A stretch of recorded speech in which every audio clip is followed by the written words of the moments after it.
Why was national sovereignty a barrier at the Evian conference? Imagine a world on the brink of a crisis, yet countries are hesitant to open their doors.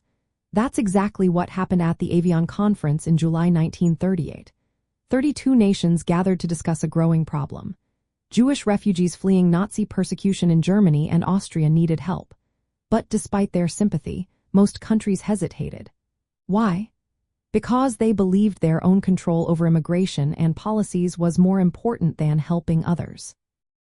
This idea is called national sovereignty, the right of each country to govern itself without outside interference.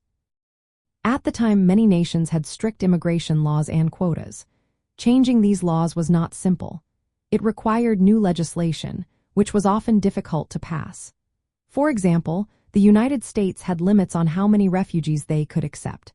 These limits favored certain groups and made it hard to admit many Jewish refugees. The American government, led by President Franklin Roosevelt, was cautious about pushing for changes. They didn't want to upset domestic politics or face backlash from voters. Economic worries also played a role.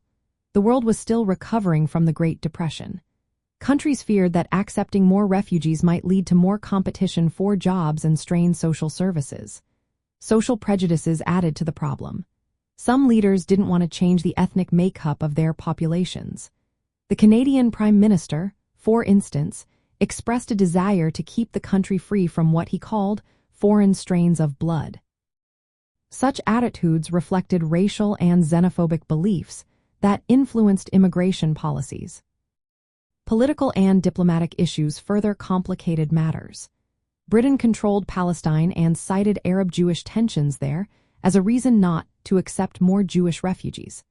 Other countries claimed they had already done enough or feared social unrest if they admitted more refugees.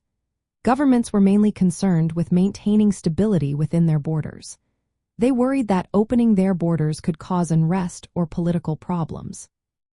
As a result, the conference ended without any real agreement to increase refugee admissions.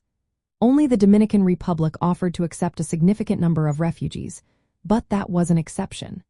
The failure to act at Evian shows how national sovereignty, combined with economic fears, prejudice, and political caution, blocked international efforts to save Jewish refugees.